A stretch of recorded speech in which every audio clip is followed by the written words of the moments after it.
A paz do Senhor, meus irmãos. Sejam bem-vindos a mais uma aula da nossa querida Escola Bíblica Dominical. E dando aí prosseguimento aos estudos do segundo trimestre de 2021 aqui na classe dos jovens. Nesse trimestre estamos estudando o tema O Cuidado de Deus com o Corpo de Cristo. Lições da carta do apóstolo Paulo aos Coríntios para os nossos dias. E hoje, meus amados, vamos a estudar a lição de número 9, que tem como título Paulo censura a contenda entre os irmãos.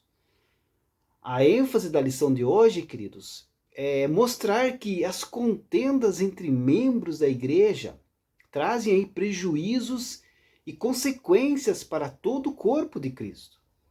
Em geral, queridos, as contendas, são provenientes aí do orgulho e da falta de temor a Deus. Então Paulo mostra aos coríntios que eles deveriam então evitar todo e qualquer tipo de contendas e processos judiciais em tribunais romanos, pois os juízes não eram cristãos, e não entendiam aí a respeito dos ensinos e valores do reino de Deus. Isso não significava que eles não deveriam procurar a justiça dos homens. Mas o problema estava aí no fato de procurar os tribunais para discutir ali questões pessoais entre os membros da igreja e questões de ordem interna da casa de Deus. É importante também ressaltar que o litígio entre os irmãos estava então causando escândalos e prejudicando o avanço da pregação do evangelho. Por isso o apóstolo Paulo pede que eles parem, mostrando que eles tinham competência para julgar as questões internas da igreja. O texto do dia da lição se encontra na primeira carta de Paulo aos Coríntios, capítulo 6, versículo 7. Diz assim: Na verdade, é já realmente uma falta entre vós terdes demandas uns contra os outros. Por que não sofreis antes a injustiça? Por que não sofreis antes o dano? A síntese da lição destaca: devemos evitar as contendas judiciais entre os membros da igreja, pois o acerto amigável é melhor do que uma contenda jurídica, principalmente com o irmão da fé. O que significa contenda, Contenda significa uma briga, ou uma discórdia.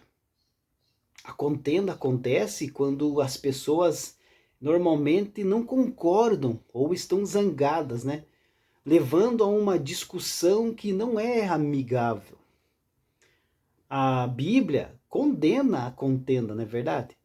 É possível aí ter discussões e debates amigáveis, onde todos respeitam uns aos outros.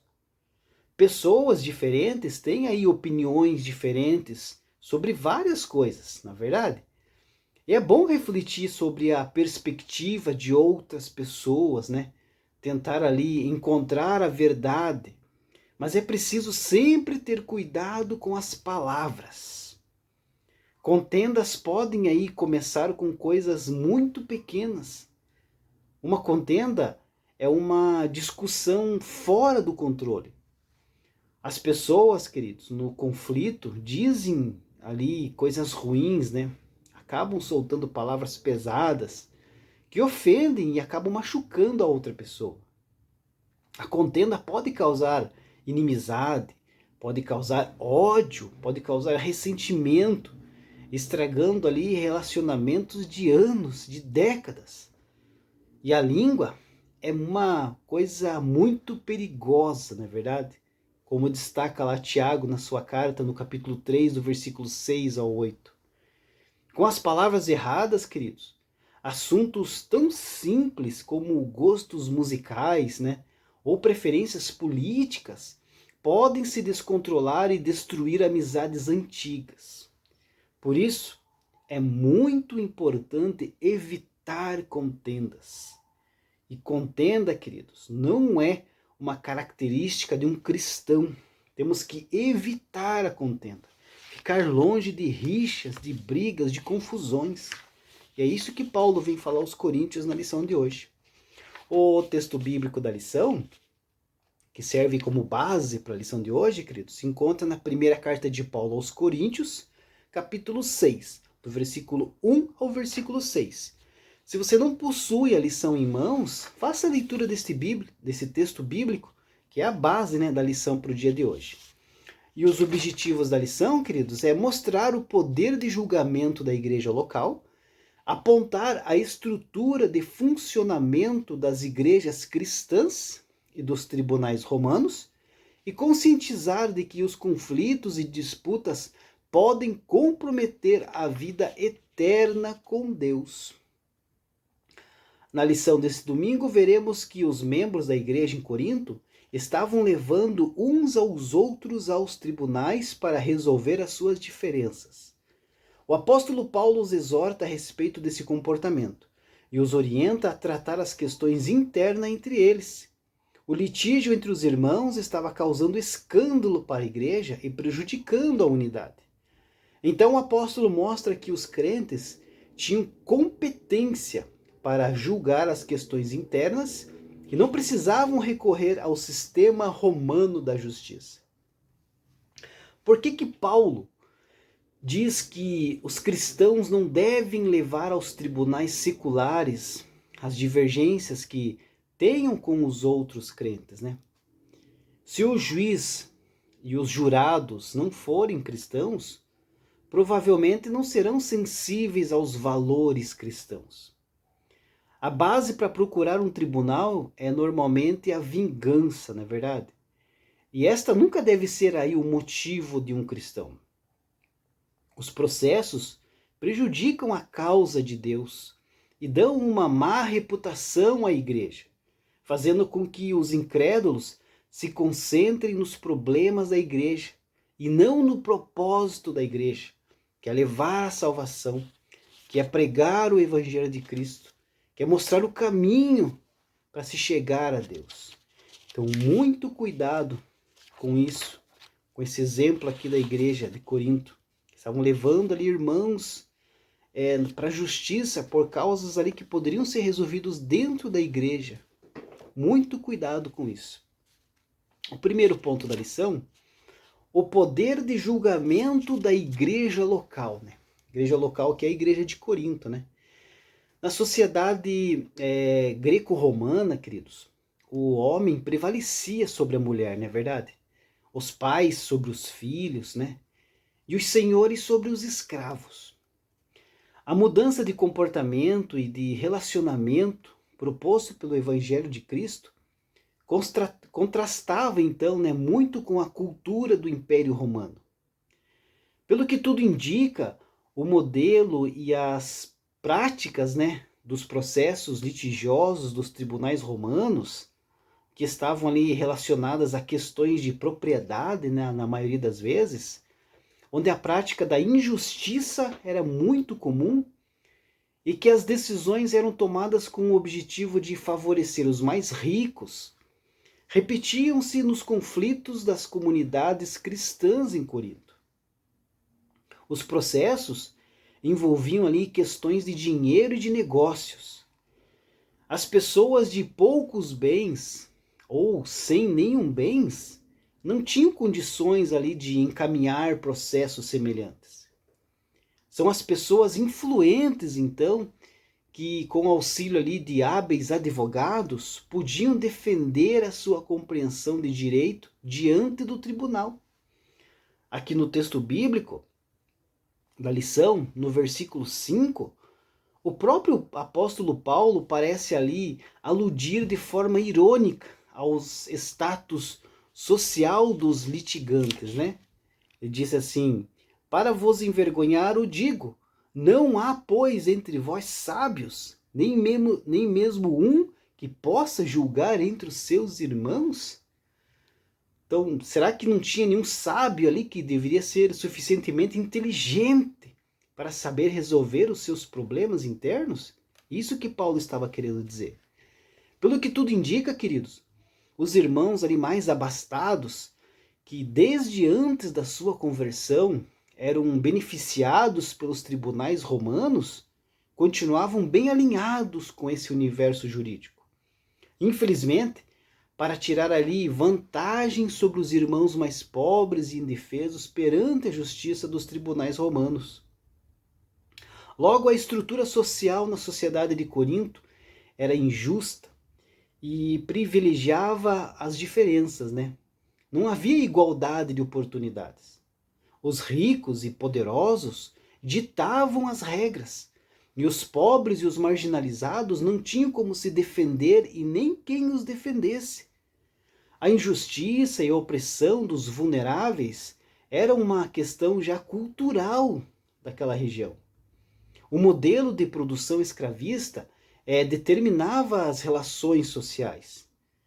Então o apóstolo Paulo buscava impedir que o modelo de governo que regulava ali as estruturas e as relações sociais da cidade determinasse a forma de vida dentro da comunidade cristã. Uma luta muito difícil de ser superada, assim como é nos dias de hoje. Mas o apóstolo Paulo era um homem culto, né? E sabia que para uma sociedade como a de uma grande metrópole, que era Corinto, ele precisava então de um sistema jurídico para controlar os potenciais litígios. Uma cidade com uma diversidade tão acentuada de classes sociais, culturais e até ideológicas, era então uma fonte de conflitos, em especial com a crescente classe de novos ricos, principais usuários ali do sistema jurídico imperial. No entanto, queridos, ele entendia que muitos desses conflitos deveriam ser resolvidos dentro da comunidade cristã, sem interferência do Estado.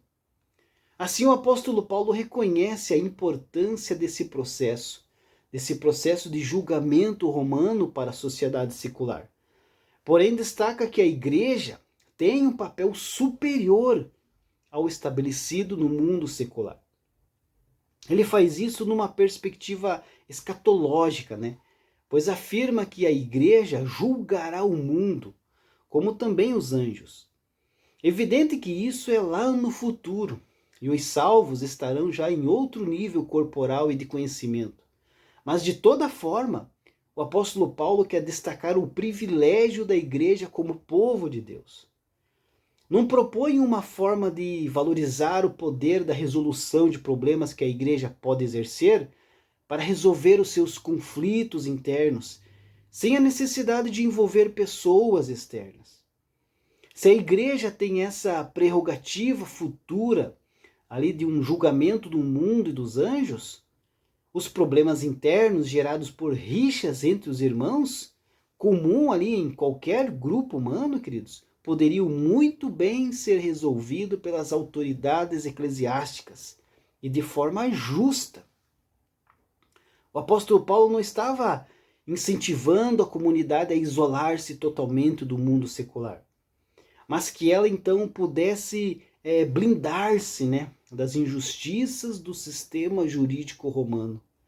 Pois, estando vivendo na sociedade desigual e injusta da época, os cristãos precisavam criar mecanismos de sobrevivência dentro da própria comunidade, na base da justiça.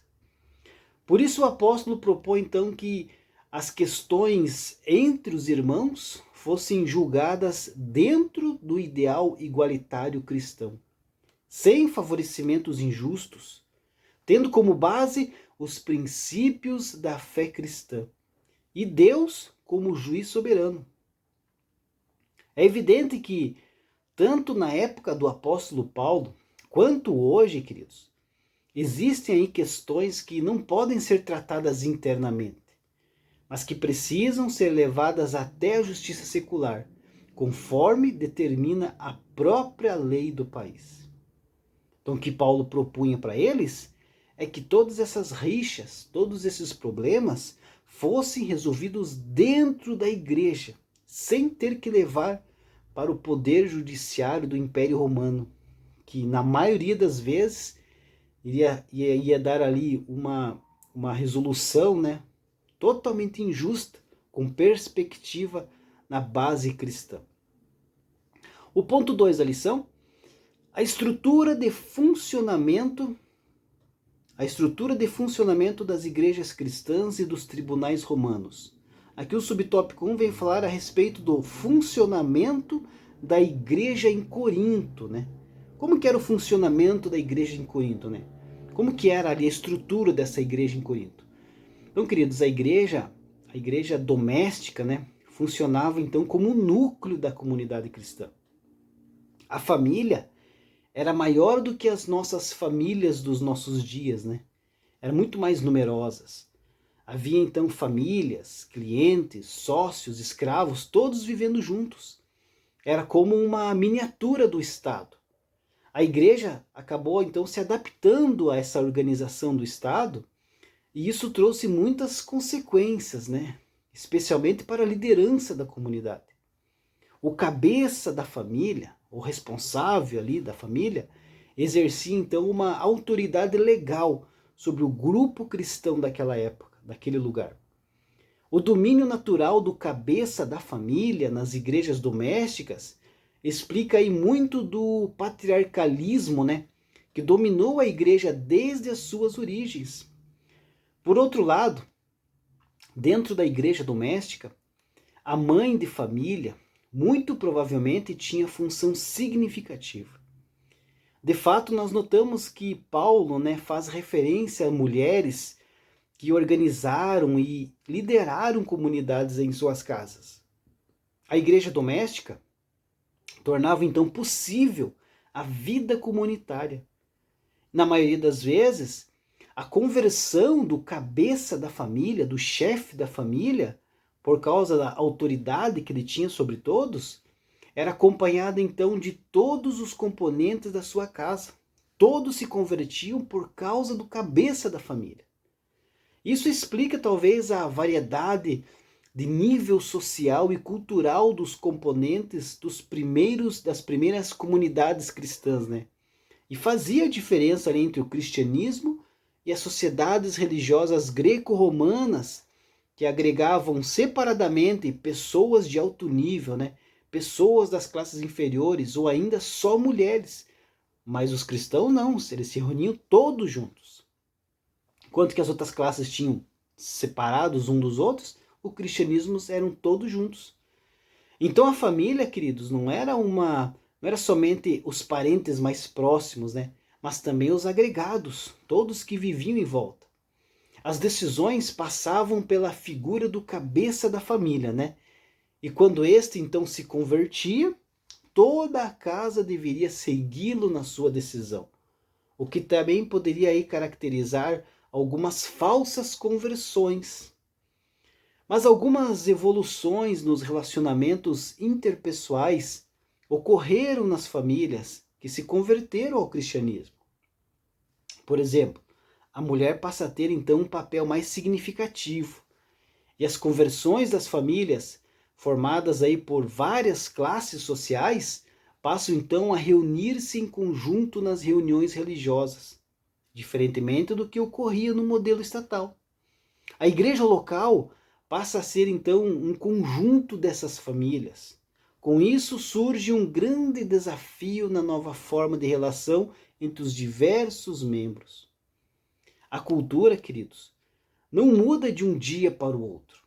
A evolução é bastante lenta. Mas o apóstolo Paulo insiste nos princípios do evangelho e na mudança do estilo de vida dentro das famílias e entre as famílias das comunidades. Em uma comunidade cristã nova como a de Corinto, né, como a igreja de Corinto, os conflitos e a busca dos direitos institucionalizados pelo império seria até inevitável, né? Mas o apóstolo não poderia desanimar diante desse desafio. Ele então insiste na implantação e na manutenção dos valores do evangelho. Hoje a igreja não consegue mudar a forma de organização capitalista pós-moderna, né? E nem impedir que o modelo influencie a sua cultura. Mas pelo menos internamente pode promover uma relação mais igualitária. Aqui no subtópico 3, queridos, vem falar a respeito do modelo de funcionamento dos tribunais romanos nos dias de Paulo. Como é que era o funcionamento, né, do tribunal romano nos dias de Paulo? No universo jurídico romano, queridos, como já falei na lição de hoje, a prática da injustiça era comum. As decisões eram tomadas aí com o objetivo de favorecer os poderosos. A maioria dos processos litigiosos, melhor dizendo, daquela época, estavam ali relacionados a questões de propriedades entre os ricos. As questões legais eram julgadas pelos magistrados, e especialmente pelo governador romano. O trabalho do tribunal não era gratuito, né? Havia ali uma despesa financeira com advogados. Então, quem não tivesse dinheiro para pagar advogados dependia então do auxílio de um patrono. Sendo assim, o acesso era somente para as pessoas que tinham recursos para contratar especialistas. Vale ressaltar também, queridos, que imperava ali em Roma o modo de produção escravista, né? De tal modo, qualquer escravo não tinha direito a serem reclamados, porque eles eram escravos, eles eram a minoria, né? A minoria ali perante a sociedade. O ponto 3 da lição, partindo já para o final, conflitos e disputas podem comprometer a vida eterna com Deus. No Império Romano, queridos, os pobres, os escravos e os marginalizados não tinham praticamente aí nenhum poder ou direito, né? Já na comunidade cristã, Paulo incentivava aí o exercício da cidadania celeste e também a distribuição do poder com base na graça de Deus. A comunidade cristã deveria ser então uma extensão, né, do reino de Deus, uma sociedade onde todos são iguais e também da mesma família, da família de Deus. Mas alguns membros da igreja de Corinto entravam nos tribunais pagãos e cometiam injustiça e defraudavam. Os seus litígios eram julgados diante de deuses instalados ao redor do fórum e financiados aí por recursos financeiros adquiridos num sistema injusto, né? Que era o modo de produção escravista greco-romano. Então o apóstolo Paulo, ao longo da sua carta, ele deixa claro que a cruz de Cristo acaba com as divisões de classes e nivela todos os grupos de pessoas, pois mediante o sacrifício de Cristo, todos foram lavados, justificados e santificados em nome do Senhor Jesus. Então, queridos, o apóstolo Paulo volta-se para os defraudadores dos irmãos e adverte o comprometimento da vida eterna com Deus devido às injustiças praticadas. O comportamento deles não estava então coerente com o novo relacionamento que o cristão deve ter com Deus e com o seu próximo. Uma vez justificados, eles não deviam submeter-se a uma nova condenação. Uma vez santificados, não deviam contaminar-se novamente com o pecado. E uma vez lavados, não deviam sujar-se com as imundícias da carne.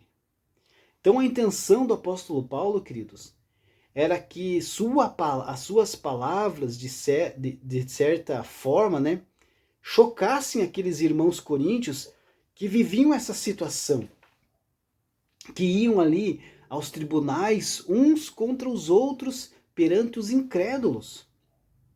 Por certo, os incrédulos ficariam chocados com isso. Os cristãos que têm processos uns contra os outros, queridos, já são perdedores. Os dois lados já estão totalmente derrotados. E hoje, queridos, quais questões deveriam ser tratadas nas igrejas? A igreja está estruturada para tratar dos assuntos internos? São questionamentos que ficam para uma reflexão. Embora haja questões que, por lei, têm que ser submetidas às autoridades legais, Outras questões menores e que não implicam crimes podem ser tratadas por líderes cristãos capacitados e qualificados na Igreja do Senhor. A conclusão da nossa lição diz assim: diante dos inúmeros conflitos internos da Igreja em Corinto, levados aos tribunais romanos, o apóstolo propõe um modelo de conciliação para a igreja local. Paulo adverte que quem não acatasse a sua sugestão estaria correndo o risco de ser classificado como os demais pecadores e condenados à perdição eterna. Deus abençoe a sua vida e até a próxima lição, se Deus assim permitir.